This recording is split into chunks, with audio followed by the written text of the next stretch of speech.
Take 4, Mark. Background. And action. Hey, stop that guy!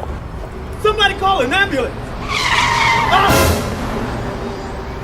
The core of this film, the whole idea of this film, is that in as much as we are all different, we really are all the same. The parent-child relationships, which is one thing that always struck me. You've got several sets of parents and children, all kind of struggling the parents are struggling to do their best. They're struggling to understand the child, whether the child is grown up or a teenager. Rachel's mouth moves a little faster than her mind at times, which is actually hard to do. I think she's a very smart girl, but her mouth can get her in trouble, and so a lot of times she's having to backtrack to kind of keep up with her mouth, because she would never want anyone to know that, she didn't mean to call them a cocksucker or anything like that. Sometimes it just kind of comes out. I think she also is naturally a little bit defensive, and that helps her keep a distance with other people. Tony, over time, just through interactions with her mother, you see that she really, really wants to be loved by her mother. She envies her mother in a way. She envies the way that Bella can interact with cool people like the hairdresser. Aren't you a twist? I can tell. You're one of them brown-eyed boys. The way that her mother is just herself, and she's not putting on any fronts to appear to be somebody better than she is. Rachel doesn't really care how anyone perceives her, or even realizes that she doesn't care. She just doesn't. And she kind of likes to mess with people in their own environment. Like when we did that at the bus stop, when that actual stranger happened to show up when we were shooting at the bus stop, and we just kind of were messing around with him, and that was really, really fun, because I can't normally walk around and scream swear words or. Well, I mean, I suppose I could. What the film is about is our religion, people doubting and questioning their religion. My personal religion is creativity, and there is a line in the movie where the actress talks about how creativity is spat on. If anybody asked me about making a feature film on weekends and nights with practically zero budget, I'd say I'll get the straitjacket for you right now. So here I am in my straitjacket. Like any good producer of an independent film, she's creative. She's got her Scottish accent. She's very bubbly. She sees things in a very cinematic way. And saying what's important, what's not, how to get what you want conveyed, without getting hung up on little things that really don't matter. In the course of filming this, from start to finish, there was another actress who was under consideration to play the role of Angelica, and she had to drop out because she got pregnant. Well, she's had a baby, and we're still making a movie. She needs a scene in the tub. You've got the milk and the rose petals, and you can't move, and you can't get your hair wet, and then I have to sink. But the milk made the water very buoyant, so I kept kind of floating to the top when I'm supposed to be underneath the surface. So I remember having to brace myself against the walls of the tub to really make sure my body stayed underneath the milk. I had a scene where I was in the backseat of a car and the car door was open and my legs were sticking out, my bare legs were sticking out, and this character Frank, who is my prey for the evening, had his pants down around his ankles, and he was having sex with me in the back of the car in the film. And I think that the neighbors who were kind of looking out of their windows were probably wondering what was going on and what kind of movie we were shooting. There's this altar that was already set up when I got on set, and it has and it was beautiful, the colors and the candles.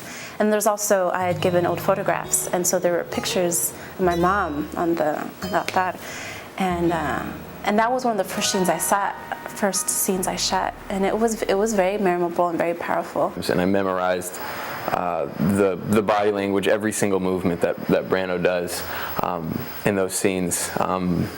Even his facial expressions, his sort of Brando-ish, the pout and the eyebrows up and sort of the sulk, his way of talking. With Mitch, I think she learns that she is capable of not just wanting to get in bed with any guy, that shows interest in her, or any guy she has an interest in. I think she discovers that she, wants to feel loved and wants to be admired by somebody. And when she meets Mitch and goes on a date with him, she discovers that he is actually interested in her as a person, and that shows that she's capable of, of feeling rather than just wanting to satisfy some sexual urge. So not only was I preparing as an actor to be an actor acting, I was Jorge preparing for those scenes. And so I got to think in my, when I go on stage and when I'm auditioning for Streetcar, I am really Jorge wanting to be Stanley Kowalski, because for hours and hours the week or two before we've shot, I was Jorge in my room in San Francisco watching this film. The role for me was I had 2 pages to convey this woman, and I didn't want her to just be a cliche. I wanted her to be real. I wanted her to see the pain, or to why she made those decisions in the first place. And when her past is brought up to her, I wanted you to see that guilt and that shame. It wasn't difficult for me to transition from behind the camera to in front of the camera, because everybody says I wear 1,000 different hats. I'm an actor, a rapper, a filmmaker, an electrician. I just do all these different things. So when people ask me, hey Jeff, do you want a part in this film? I had no problem of making that happen. When I read through a particular scene, I had some questions about how the characters interacted, what the characters' motivations were, and I would talk to Gino about my thoughts about it.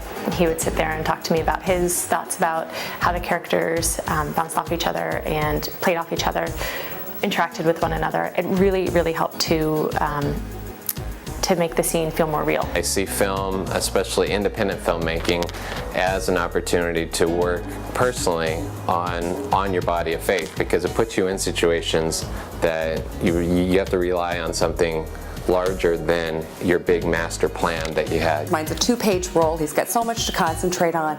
But when he sat down and talked to me, I felt like we were on the same page for the role.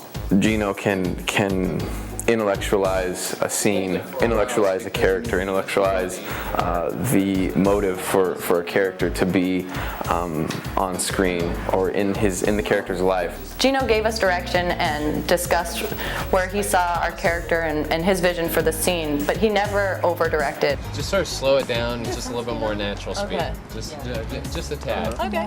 So. This is how people interact. How do you think Jorge interacts with people?